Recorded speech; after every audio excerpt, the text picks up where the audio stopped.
올해 경기 정점이 2월인데 코스피는 작년 6월이 정점이었다. 아, 그러네요. 그렇게 네. 따져보면. 네, 주식은 뭐 미리서 떨어졌고 아마 실물 경제는 내년 상반기가 뭐 수출도 안 좋고 소비도 안 좋고 내년 상반기에는 우리 경제가 아마 마이너스 성장하게 될 거예요.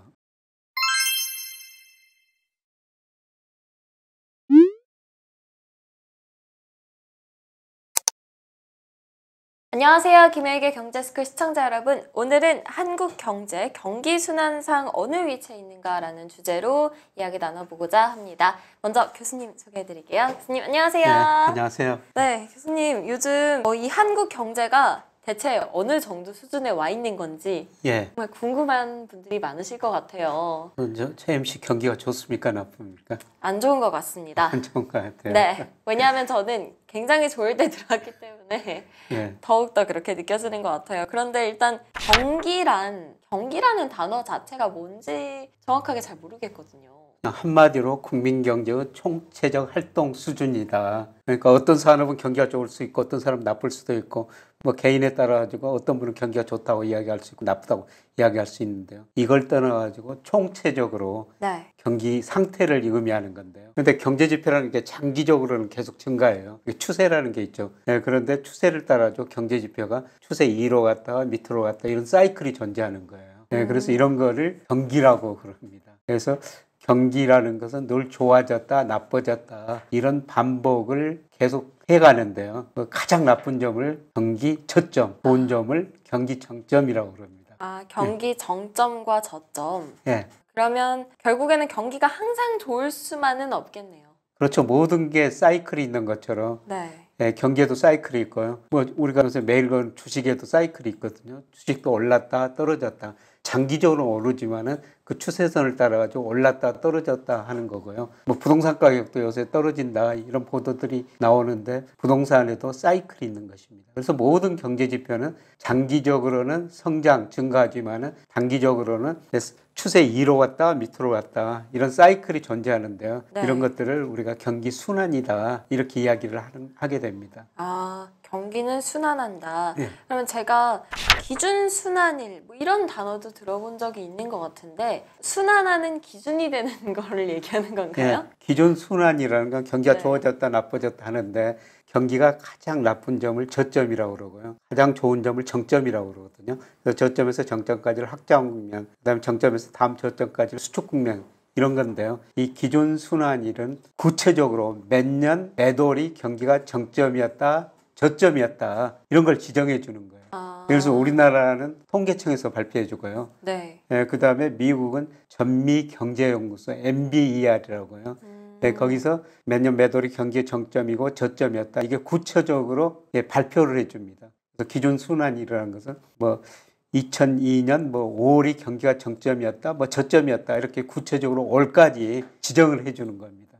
굉장히 친절하네요. 그러면 이 경기 순환이 이루어진다라고 했을 때 보통 기간이 어떻게 되나요? 우리나라 같은 경우는 우리나라 통계청에서 72년 3월이 경기가 최초로 저점이었고 72년 3월부터 쭉 발표를 하거든요. 그리고 74년 2월이 정점이었었어요.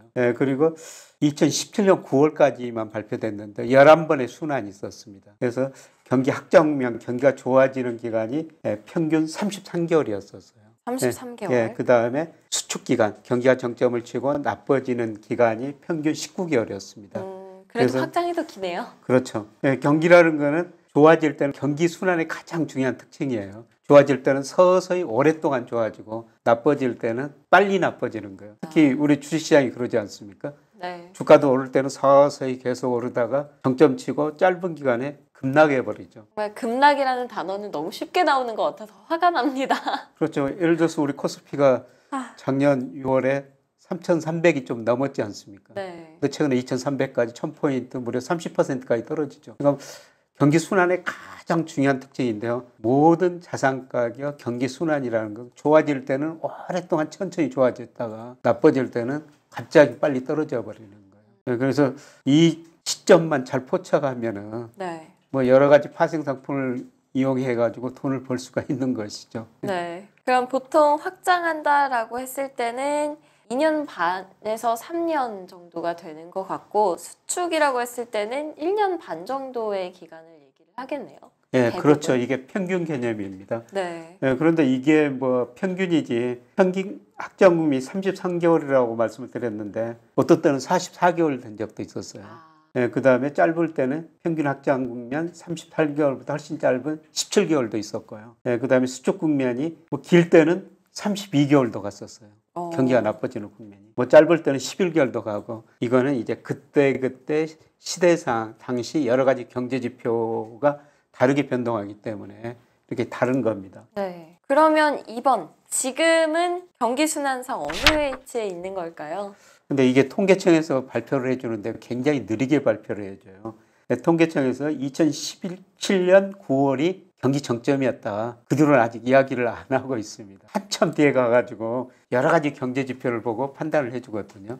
그래서 뭐 GDP, 그 다음에 뭐 산업활동 동향, 그 다음에 동행지 순환 변동 이런 걸 여러 가지 보고 전문가들 의견까지 들어가지고 판단을 해주는데요. 저 보기 너무 느려요. 그러니까요. 네. 아니 미리 알 수 있으면 참 좋을 텐데 그걸 몇 년 지나고 나서 알면 뭔 소용이 있나요? 우리 금융시장에는 별 의미가 없는데 과거 변기 분석하는 데 의미가 있는 것이죠. 그런데 제가 해보니까 아마 여러 가지 경제 지표를 보니까 2020년 5월 그때가 경기 저점이었던 것 같아요. 코로나로 우리가 경제가 급수하게 위축됐었죠. 네. 그대로 뭐 우리 정부는 돈을 많이 쓰고 한국은행 돈을 많이 풀어가지고 경기가 회복됐거든요. 그래서 2020년 5월이 경기 저점이었을 것 같고 네.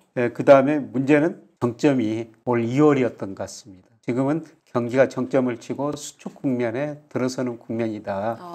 그래서 이걸 가지고 뭘 가지고 판단하느냐. 그래서 이런 경제 지표를 앞으로 3번에 걸쳐서 우리가 좀 살펴볼 거예요. 네. 예. 네, 그런데 2월이 경기가 정점이었고요. 지금 수축 국면에 들어선 것 같습니다. 경기가 나빠지는 국면에 들어섰다는 거죠. 그런데 이제 문제는 이게 언제까지 나빠질 것인가. 그러니까요. 네, 그걸 우리가 계속 앞으로 여러 가지 데이터를 보고 지켜봐야 될 것 같은데요. 근데 과거 평균이 아까 19개월이라고 그랬죠. 네. 그러니까 최소한 1년 이상은 지속됐다는 겁니다. 네, 그러면 2월이 경기 정점이었으니까 네. 이제 나빠지기 시작했다는 것이죠. 그리고 1년 정도는 수축 국면이 당연시 될 수도 있겠네요. 아마 내년 상반기가 제일 어려운 시점일 거예요. 경기 국면으로 보면은. 상반기요? 아직 한참 남았네요. 지금도 힘들다고 생각했는데. 지금은 뭐 주식시장이 힘들고 네. 주식시장은 선행해서 올해 경기 정점이 2월인데 코스피는 작년 6월이 정점이었다. 그러네요. 그렇게 네. 따져보면. 네, 주식은 뭐 미리서 떨어졌고 아마 실물 경제는 내년 상반기가 뭐 수출도 안 좋고 소비도 안 좋고 내년 상반기에는 우리 경제가 아마 마이너스 성장하게 될 거예요. 그렇군요. 그러면 2020년 5월이 저점이었고 2022년 2월이 정점으로 추정되는 상황이다. 그래서 지금은 경기 수축 국면이다라는 거는 이제 알겠고요.